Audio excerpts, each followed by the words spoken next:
Hello student, मैं एकता सिंह आप सभी का ज्ञान चैतन्य चैनल में बहुत बहुत स्वागत करती हूँ। आज के इस टॉपिक में हम मौर्योत्तर काल जो कि परीक्षा के संबंध में बहुत उपयोगी है उसको हम डिस्कस करेंगे। तो शुरू करते हैं आज का वीडियो। तो सबसे पहले है शुंग वंश के संस्थापक थे तो पुष्यमित्र शुंग थे संस्थापक। आगे है यह शासक वह शासक जिसकी जीवनी का उल्लेख प्रसिद्ध पुस्तक गाथा सप्तशती में है। तो आंसर हो जाएगा सातवाहन राजा हाल का। सातवाहन शासकों ने तांबे तथा कांसे के सिक्के के अलावा चलवाए थे किसके? सीसा तथा पोटीन के सिक्के। अगला है वह विदेशी शासक जिन्होंने भारत में सर्वप्रथम सिक्कों पर राजाओं के चित्र व तिथि लेखन की प्रथा की शुरुआत की थी। तो आंसर होगा हिंद यूनानी।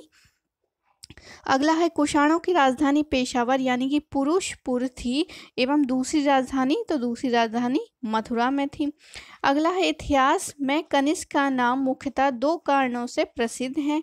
पहला, उसने 78 ईस्वी में शक संवत चलाया और दूसरा है कनिष्क ने बौद्ध धर्म का मुक्त हृदय से संपोषण एवं संरक्षण किया।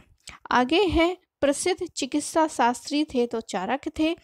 चतुर्थ बौद्ध संहिता का उपाध्यक्ष कौन था? तो चतुर्थ यहाँ पे पूछ रहा है यानी कनिष्क के समय जो कि कश्मीर में हुई थी। तो इसका आंसर हो जाएगा अश्वघोष। कनिष्क का मंत्री था मथुरा। चतुर्थ बौद्ध संहिता का अध्यक्ष तो वसुमित्र। तो उपाध्यक्ष यहाँ पे पूछा था तो अश्वघोष हो जाएगा, अगर अध्यक्ष पूछा जाए तो वसुमित्र। अगला है संगम कविताओं में मूविंदर क्या है? एक तमिल शब्द की चर्चा मिलती है जिसका अर्थ है तीन मुखिया। तो मूविंदर मतलब तीन मुखिया। अगला है भारत में सर्वाधिक सोने के सिक्के जारी करने वाले शासक थे तो कुषाण थे वो। आगे है दक्षिण भारत में काली मिर्च का व्यापार रोमन साम्राज्य से किया जाता था। रोमन साम्राज्य में काली मिर्च इतनी प्रिय थी कि वहाँ के लोग उसको क्या कहते थे? काला सोना। तो काला सोना। एक शिल्पकार का समूह होता था श्रेणी। रेशम बनाने की कला की खोज हुई थी लगभग 7,000 साल पहले।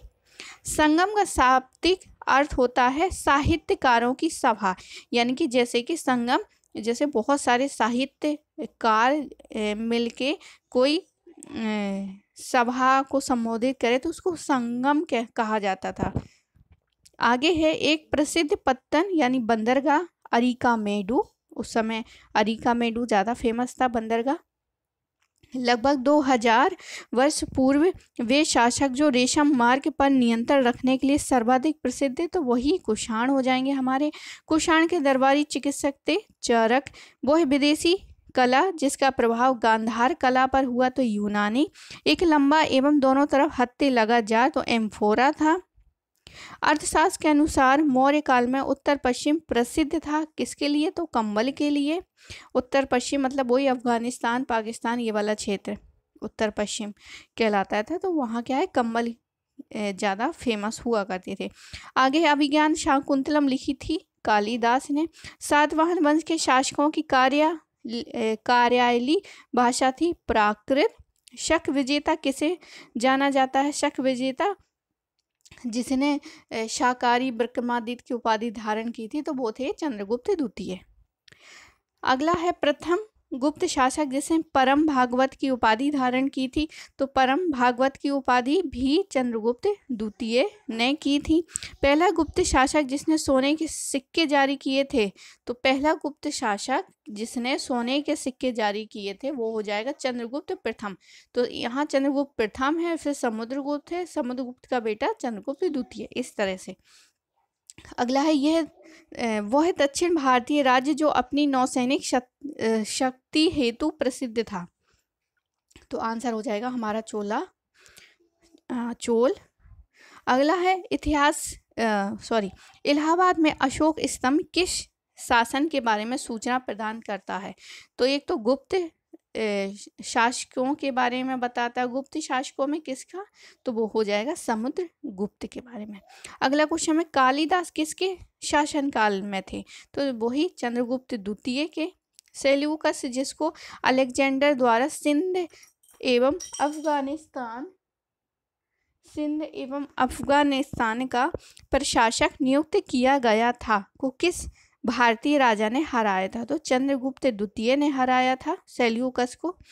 किस अभिलेख से यह साबित होता है चंद्रगुप्त का प्रभाव पश्चिमी भारत तक फैला? तो ये जूनागढ़ अभिलेख जो है वो हमें बताता है कि जो चंद्रगुप्त मौर्य है उसका जो साम्राज्य है वो पश्चिम तक फैला हुआ था। आगे है कवि बाण निवासी था।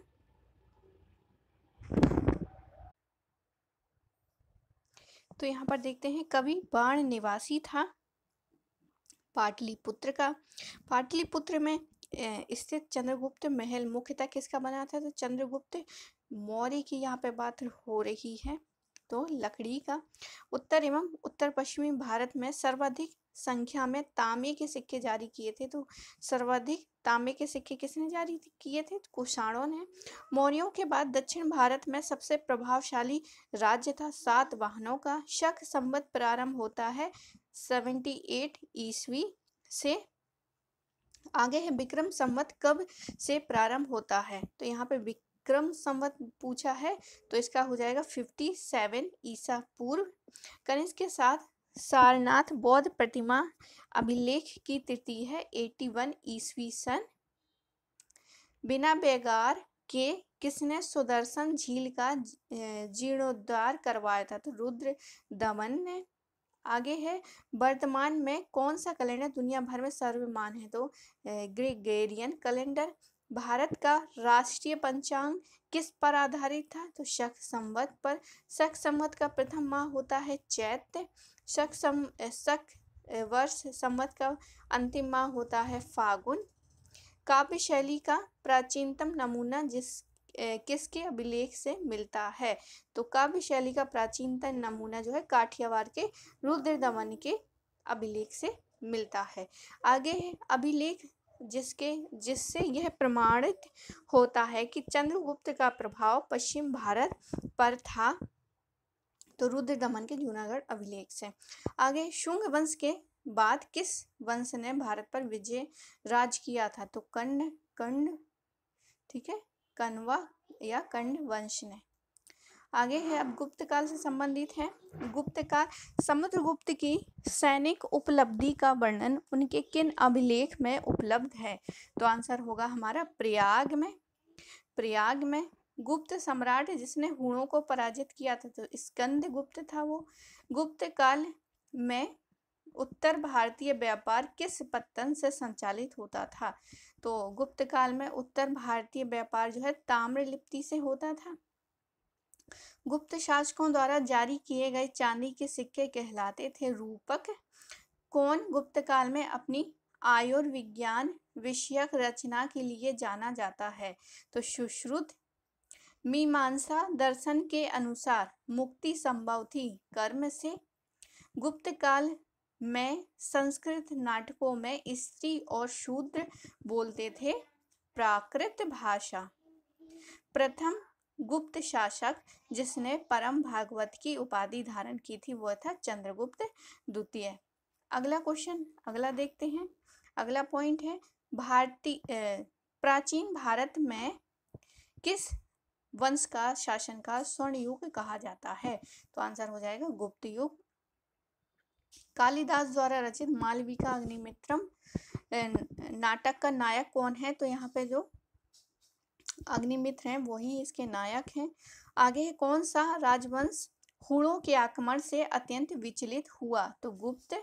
भारतीय दर्शन की प्रारंभिक शाखा कौन थी? तो सांख्य।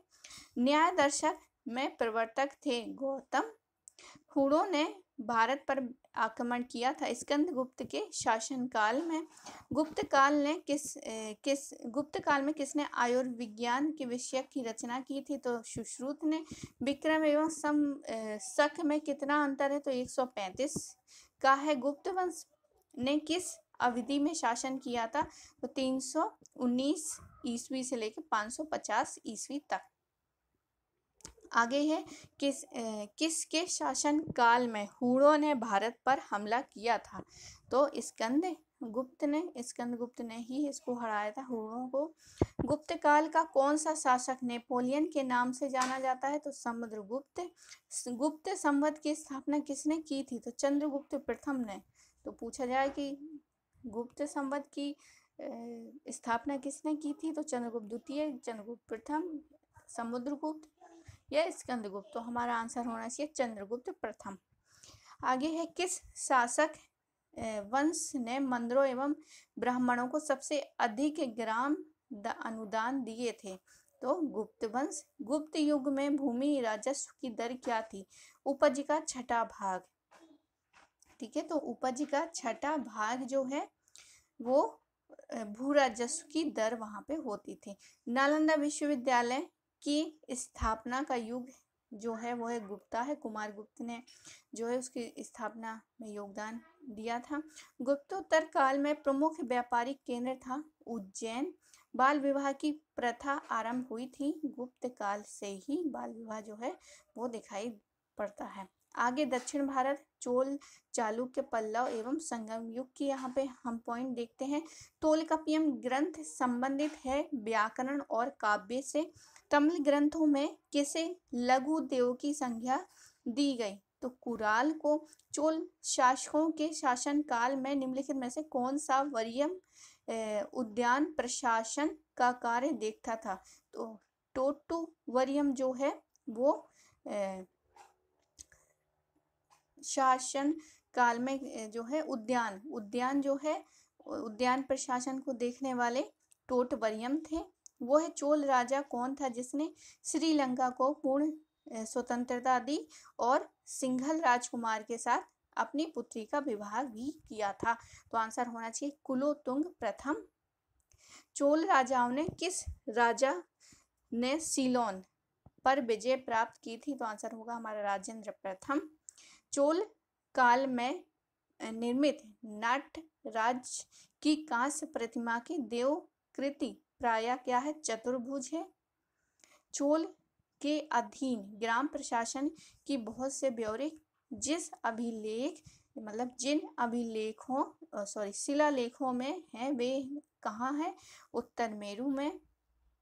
आगे है, किसको दक्षिण भारत के विशेष चोल युग के संस्थापक स्थापत्य की विश्व में श्रेष्ठतम रचना मानी जाती है? तो नटराज की मूर्ति। किस चोल शासक ने बंगाल की खाड़ी को चोल झील का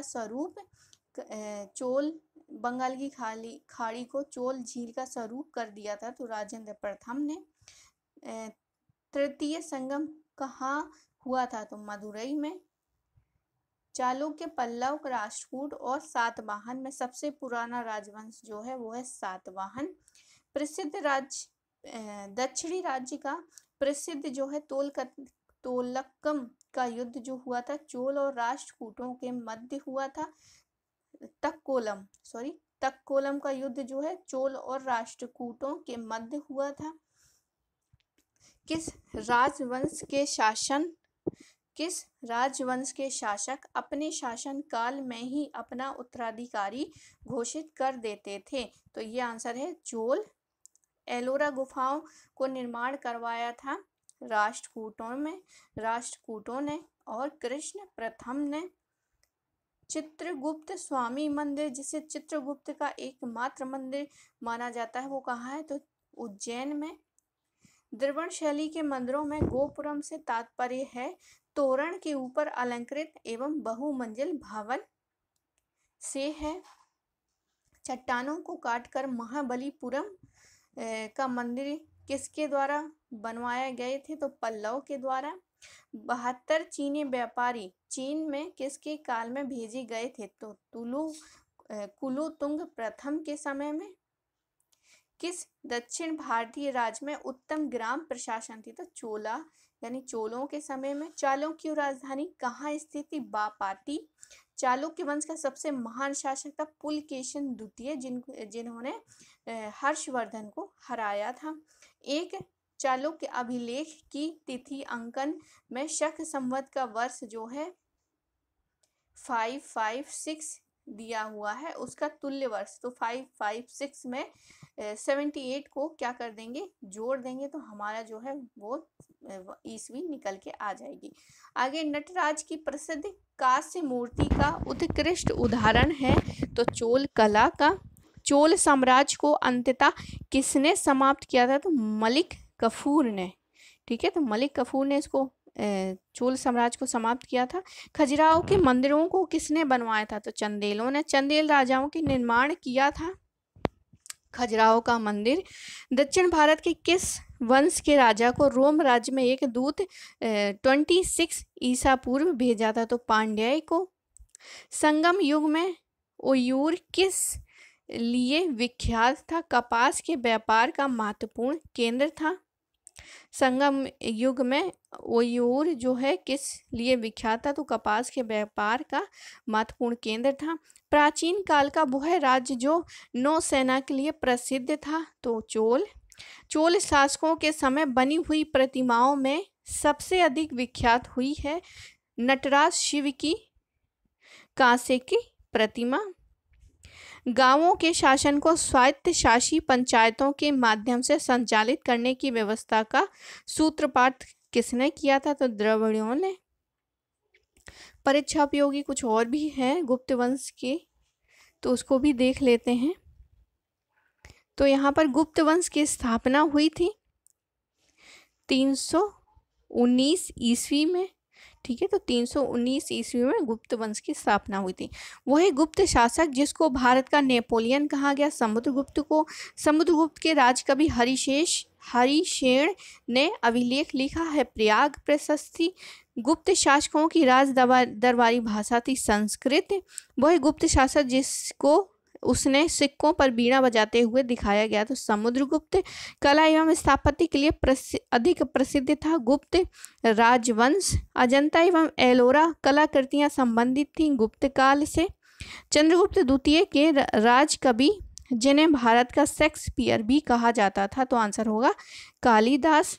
भारतीय संस्कृति का स्वर्ण युग कहा जाता है गुप्त युग को। वह काल जिसका मुख्य धर्म वैष्णव था तथा विष्णु उस समय के सबसे लोकप्रिय देवता हुआ करते थे, तो आंसर हमारा गुप्त काल होगा। बाल विवाह की प्रथा आरंभ हुई थी गुप्त काल में। प्रशासनिक सुविधा के लिए स्कंदगुप्त ने अपनी राजधानी का स्थानांतरण किया था अयोध्या में। गुप्त वंश का अंतिम शासक था विष्णुगुप्त।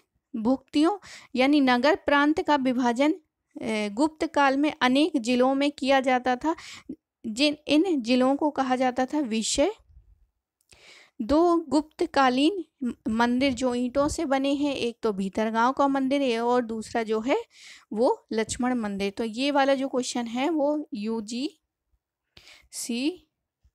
नेट 2020 में भी ये क्वेश्चन यहाँ से जो है पूछा गया था। आगे है, वह प्रसिद्ध विद्वान जिसने चिकित्सा के क्षेत्र में खूब नाम कमाया व गुप्त काल के इतिहास को प्रसिद्धि दिलाई, वो है धन्वंतरी है। तो यहाँ पर क्या है, हम यूपी जूनियर के लिए हम यहाँ पर हिस्ट्री देख रहे हैं, तो जो UGC नेट की तैयारी कर रहे हैं तो वो भी यहाँ पर देख सकते हैं, क्योंकि इतिहास तो सभी का वही इतिहास है और वही सभी के में आना है। किसी के में ज़्यादा आना है तो किसी के में कम आना है। आगे है, ब्राह्मण धर्म के पुनरुत्थान के काल के रूप में जाना जाता है तो गुप्त काल को। गुप्त काल में शिव मंदिरों में लगी शिव मूर्तियों को 2 प्रकार से बनाया जाता था, मानव रूप में तथा लिंग के रूप में। आगे, हर्षवर्धन का काल था 606 से लेके 647 ईस्वी तक।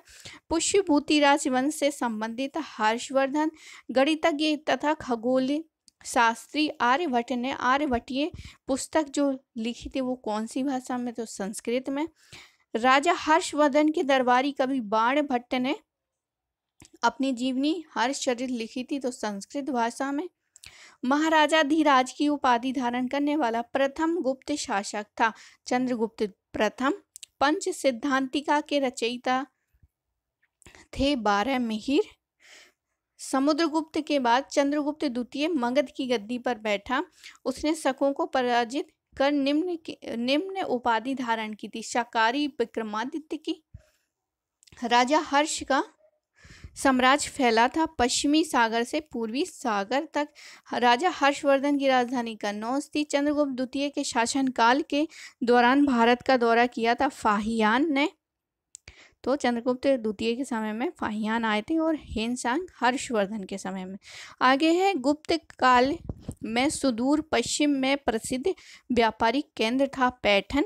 वह शासक जिसके बारे में फाहियान ने लिखा था कि उसके शासनकाल में लोग घरों में ताला नहीं लगाते, तो चंद्रगुप्त विक्रमादित्य यानी चंद्रगुप्त द्वितीय।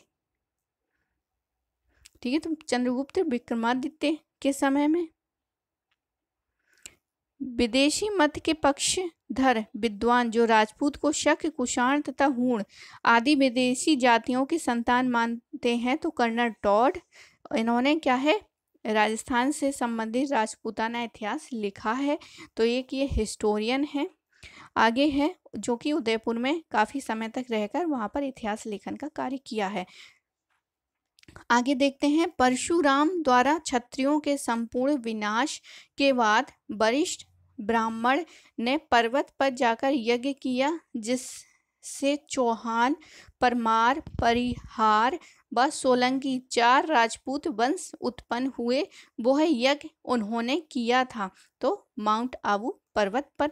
आगे है गढ़वाल वंश के शक्तिशाली शासक जयचंद्र व विदेशी आक्रमणकारी मोहम्मद गौरी के बीच 1194 में भयंकर युद्ध हुआ। उस युद्ध को क्या बोलते हैं, तो चंदावर के युद्ध से चंदावर का युद्ध क्या है उस नाम से जानते हैं। आगे पृथ्वीराज चौहान तृतीय एक प्रसिद्ध राजा था, जिसे कथाओं में राय पिथौरा के उप नाम की संज्ञा भी दी गई।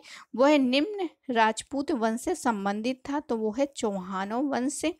पृथ्वीराज तृतीय के राजकवि जिसने पृथ्वीराज रासो नामक महाकाव्य की रचना की थी, तो आंसर होगा हमारा चंद बरदाई। चंदेल प्रतिहारों के सामंत थे तथा उनकी राजधानी थी तो खजुराहो थी। महमूद गजनवी द्वारा गुजरात के प्रसिद्ध मंदिर सोमनाथ की लूट किस शासक के समय हुई थी, तो भीम प्रथम के समय में। वह राष्ट्रकूट शासक जिसने अपने चालुक्य स्वामी को हराकर हिरण्यगर्भ नामक अनुष्ठान किया था, तो दंती दुर्ग जो कि राष्ट्रकूट शासक था पहले जिसने राष्ट्रकूट वंश की स्थापना की थी। चालुक्य वंश की स्थापना पुलकेशिन प्रथम ने की थी। वह राज्य स्थित था कृष्णा और तुंगभद्रा नदियों के बीच में। आगे है चालुक्य राजवंश के दरबारी कविराज रवि कीर्ति द्वारा रचित प्रशस्ति से पता चलता है कि पुलकेशिन द्वितीय ने पूर्वी तथा पश्चिम देशों समुद्र तटीय इलाकों में अपने अभियान चलाए तथा हर्ष को आगे बढ़ने से रोका। रवि कीर्ति दरबारी कवि थे चालुक्य राजा पुलकेशिन द्वितीय के समय। तो रवि कीर्ति किसके उसमें थे, तो चालुक्य राजा पुलकेशिन द्वितीय के। आगे है विजयालय जो है चोल शासक ने मुट्टारियों को हराकर वहां पर तंजावुर राजधानी तथा तंजौर शहर बसाया तथा एक मंदिर भी बनवाया। वह मंदिर था निशंभु सूदिनी देवी का मंदिर, बहुत इंपॉर्टेंट है। अगला क्वेश्चन है चोल वंश के प्रसिद्ध शासक राज प्रथम ने श्रीलंका को विजित कर उसका नाम रखा था मुमाडी चोल मंडलम। आगे है चोल प्रशासन संबंधी स्थानीय स्वशासन में मूविंदर यानी 3 स्वामी राजाओं का वर्णन मिलता है। वे 3 स्वामी कहाँ के राजा थे, चोल, चेल और पांड्य। अगला है घंटा धातु में रांगे का अनुपात किसी भी अन्य किस्म के कांसे से अधिक होता था क्योंकि घंटे जैसी ध्वनि उत्पन्न हो। नागर शैली के मंदिरों में शिखर को रेखीय शिखर कहते हैं। यह मंदिर चतुष्कोणीय थे। ठीक है, तो ये इस तरह से जो है चतुष्कोणीय हुआ करते थे और जो द्रविड़ शैली है वो इस तरह से वहाँ पे वो बनाते थे। आगे बेसर शैली के बने मंदिर है अर्धगोलाकार। मम्मल शैली के रथ जिसका विकास बौद्ध विहार तथा चैत्य में हुआ है वे विख्यात है पैगोड़ा के नाम से। तो ये क्या है, मम्मल शैली के जो रथ हैं बौद्ध विहार तथा चैत्य वो पैगोड़ा के नाम से प्रसिद्ध हैं। कन्नौज पर लंबे समय तक जिन राजवंशों के बीच त्रिपक्षीय संघर्ष चला है वे है पाल, राजपूत एवं गुर्जर प्रतिहार। अगला है चोल प्रशासन में आर्थिक, सामाजिक और सांस्कृतिक जीवन के केंद्र हैं चोल मंदिर। अगला है कुछ प्रारंभिक हिंदू मंदिरों का सबसे महत्वपूर्ण भाग जहां मुख्य देवी या देवता रखा जाता था वह स्थान गर्भगृह होता था। दंती दुर्ग जिसने हिरण्य गर्भ नामक एक अनुष्ठान किया था वो है किसका प्रधान था, तो राष्ट्रकूटों का प्रधान था। दक्षिण भारत के प्रसिद्ध व्यापार संघ थे मणिग्रामम और नानादेशी। तो दक्षिण भारत के व्यापारिक संघ थे, संघ मतलब बहुत सारे जो व्यापारी हैं उनको मिला के एक संघ बना दिया जिसको मणिग्रामम और नानादेशी कहा गया दक्षिण भारत में। अगला है तमिलनाडु के चिनगेलपुट जिले में उत्तर मेरूर के शिलालेख में निर्धारित नियम के कारण सभा के सदस्य नहीं बन सकते, वे जिन्होंने अपना हिसाब किताब नहीं दिया था वो नहीं बन सकते थे। अगला है चंदेल शासकों के राजाओं द्वारा निर्मित किए गए खजुराहो मंदिर। भारत में मध्य युग में कन्नौज पर शासन किया था गुर्जर प्रतिहारों ने। राजा को क्षेत्रीय घोषित करने के लिए चाहे वो जन्म से या क्षत्रिय हो या अनुष्ठान किया जाता था हिरण्य गर्भ नामक जो है यज्ञ किया जाता था। तो अब समझ में आया कि यज्ञ हिरण्य गर्भ नामक यज्ञ जो होता था वो राजा को क्षत्रिय घोषित करने के लिए किया जाता था। अगला है चोल काल में व्यापारिक संघ को नगरम कहा जाता था। तो चोल काल में व्यापारिक संघों को नगरम कहा जाता था, अभी हमने ऊपर देखा था। और दक्षिण भारत के व्यापारिक संघों को मणिग्रामम और नानादेशी भी कहा जाता था। अगला है 9वीं शताब्दी में मंदिर स्थापत्य कला का हिस्सा था सजावटी द्वार। एलोरा के कैलाश मंदिर का निर्माण करवाया था राष्ट्रकूटों द्वारा और किसने, कृष्ण प्रथम ने। कुछ आरंभिक हिंदू मंदिर में एक हाल होता था जहां लोग इकट्ठा हुआ करते थे तो उसको मंडप कहा जाता था। वो शासक जिसके शासन के अंतर्गत महाबलीपुरम के प्रसिद्ध मंदिर बने थे पल्लव। बृहदेश्वर मंदिर स्थित था तंजौर में।